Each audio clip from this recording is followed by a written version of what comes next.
kembali di kanal kami, Balige Academy Horas.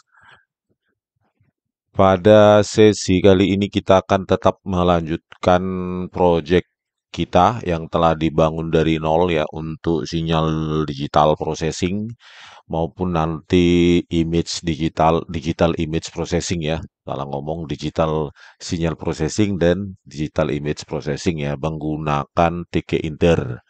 Jadi pada sampai titik ini ya, sampai video sebelumnya kita telah mengimplementasikan sebelumnya ini, oke,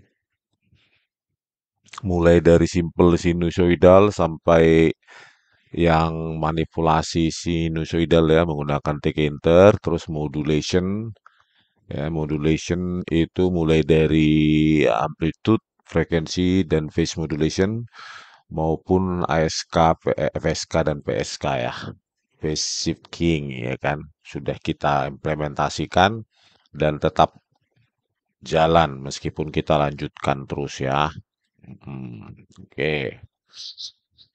Oke, kemudian telah kita implementasikan pula finite impulse response ya dengan low pass ya dengan berbagai macam sinyal masukan di mana kita bisa mengubah cutoff frekuensi. Kalau di sini menggunakan cutoff frekuensi 0 sampai 1 ya. Atau frekuensi 0 sampai 1 di mana 1 adalah setengah dari Nyquist rate atau eh, apa namanya setengah dari frekuensi sampling ya, sampling frekuensi. Kalau bandpass juga telah kita implementasikan ya untuk Vir Windows ya, Vir filtering, finite impulse response sampai dengan band stop.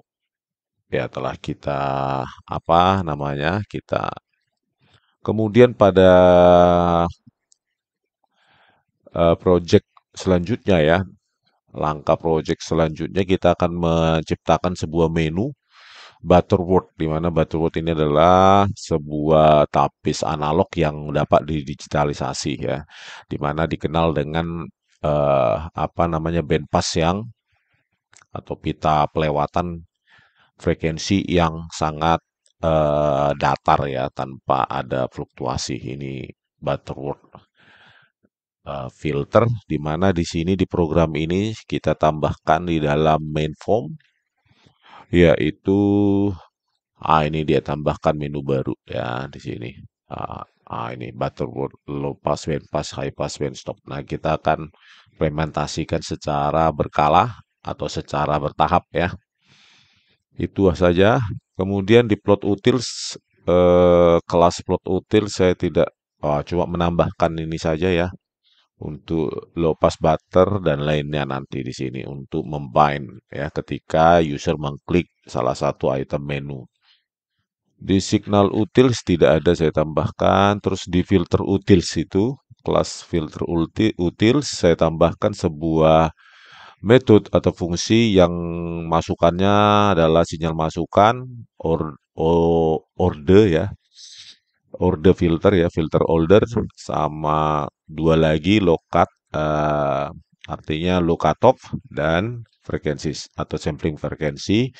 Karena di sini kita masukkan dalam low cut ini dalam hertz, maka kita harus mengubahnya Nyquist rate ya terhadap Nyquist rate yaitu setengah dari frekuensi sampling. Maka dia dapat menghitung dalam apa namanya bukan lagi hertz tetapi di dalam 0 sampai 1 terhadap Nyquist rate. Kemudian fungsi berikutnya adalah dari SciPy ya kita pakai metode butter di mana masukannya adalah n order, filter order ya, order filter ya. Terus ini adalah low dalam 0 sampai 1. Terus ini ada parameter ya, argumen low pass untuk low pass dan ini analog kita pakai false. Nah, karena di sini kita mendesain langsung digital ya untuk mendapatkan eh, B sebagai numerator dan A sebagai denominator dalam kawasan atau S-domain ya. Untuk mendapatkan frekuensi respons ya, B dan A ini menjadi masukan bagi metode frag edge ya, frag Z. Oke, frag Z dari SciPy ya, modul SciPy di mana B dan A itu masukannya, FS sampling frekuensi, word ini adalah banyak titik, oke. Terus baru nanti berikutnya kita tampilkan respons frekuensinya ya. Terus di sini sinyal out itu kita menggunakan metode field field ya dari SciPy juga di mana masukannya adalah BA yaitu komponen numerator dan denominator dari filter ya dalam S domain ya sinyal in dan akses nol. Nah, di sini kita definisikan metode baru yaitu float IIR ya karena Butterworth adalah sebenarnya sebuah tapis infinite impulse response di mana respon frekuensinya sebenarnya tidak berhingga, tidak seperti FIR ya. Oke, karena responsnya tidak berhingga tetapi dalam kasus ini ya kita batasi ya, tidak mungkin panjang filternya tidak berhingga. Oke. Ketika menampilkan ini ya, sinyal in ini pertama ya, subplot pertama adalah sinyal masukan ya, sinyal in. Oke, yang kedua adalah impuls responsnya ya, impuls responsnya karena dia tidak berhingga maka kita berikan masukan terbatas saja supaya bisa ditampilkan ya untuk 50 titik impuls respons ya. Nah, ini terus setelah itu digambarkan sinyal menggunakan L filter. Oke, kita buat dulu masuk apa namanya sebuah sinyal impuls respons dengan panjang 50 titik, kemudian dijadikan masukan terhadap B dan A ya, komponen numerator dan denominator dari filter sehingga didapatkan impuls respons. Oke, selanjutnya step ke apa namanya subplot ketiga kita tampilkan frekuensi responsnya. Kalau ini kita buat saja impuls respons ya dari filter. Terus kalau ini dalam domain frekuensinya yaitu frekuensi respons dari filter menggunakan metode tanpa ada metode ya cuma H dan W tadi sebagai masukan itu di apa ya ditampilkan dengan Y adalah 20 log ya menggunakan fungsi 20 log dari H untuk mendapatkan desibel. Kemudian subplot keempat yaitu sinyal keluaran dari filter.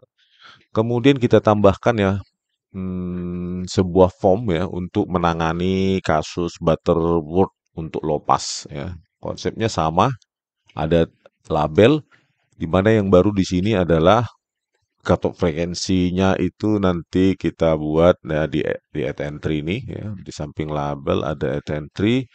Di sini ada filter order ya, kita default kasih 3 terus cutoff frekuensinya kasih 100 karena kita berikan 100 karena nanti akan diubah menjadi 0 sampai 1 di dalam program ya, di dalam metode Butterworth low pass.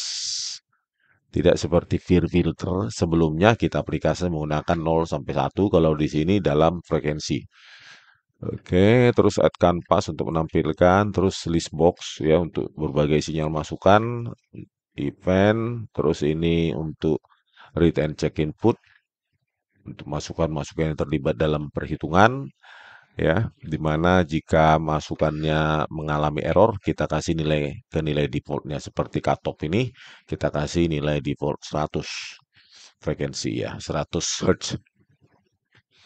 Nah, ini untuk menghasilkan ya apa namanya tapis ya bisa menampilkan sinyal masukan, sinyal keluaran, eh, apa namanya frekuensi respons maupun impuls respons dari filter low pass Butterworth. Oke, di sini karena saya akan bagikan ini, maka Anda bisa mengubahnya demi kepentingan Anda ya. Tapi tetap ingat untuk mensupport kanal kami. Oke, kita tampilkan dulu. Nah, ini kita jalankan dulu program supaya video kita ini tidak terlalu panjang ya, tidak membosankan. Oke, Butterworth di sini ada menu ya, sudah kita ciptakan berarti sekarang 5 menu dengan berbagai item menu masing-masing, yaitu kita ciptakan Nah, ini kita klik low pass, terus kemudian kita pilih ya dari list widget itu noisy sinusoidal. Di sini kita lihat impulse response dari filter ya. Ini seperti ini, ada fluktuasi. Terus ini juga frekuensi responsnya dalam frekuensi domain dan ini adalah sinyal keluarannya. Kita bisa mengubah misalnya panjang filter misalnya 7. Kita lihat ya di sini semakin panjang ya. Filter order 7 maka impulse response dalam time domain itu semakin panjang. Kemudian ini adalah frekuensi respons ya di sebelah ini, sebelah kiri bawah dan ini filter output. Kita bisa juga mengubah uh, cutoff frekuensinya misalnya jadi 200 ya. 200 Hz begini. Kalau 300 itu begini, terus noise amplitude kita kasih 0,4. Oke, apakah bisa di filter noise-nya ya? Coba kita kurangi menjadi 200. Ini sudah agak teredam deraunya, terus kasih 100. Juga cukup signifikan ya, meredam atau membuang eh, derau ya pada sinyal ini. Ini cukup tebal, coba tambahkan lagi 0,5. Oke. Nah, seperti ini. Untuk sinyal masukan lain ya, noisy square wave juga kita perhatikan. Ini hasil dari tapis dari low pass Butterworth ya juga cukup baik untuk frequency modulation, amplitude modulation, phase modulation, ASK ya, amplitude shift keying juga seperti itu. Dan ini juga ini juga lebih baik. Coba kita tambahkan filter ordernya ya. Nah, ini juga Anda bisa bereksperimen sendiri ya untuk belajar memahami apa itu tapis digital pada sinyal-sinyal satu dimensi ya, seperti suara, sinyal apapun ya, berbentuk sinyal temporal ya, sinyal satu dimensi. Oke, begitu dulu ya video kami kali ini. Bagi yang menonton, support kami. Oke. Selamat belajar, semangat terus.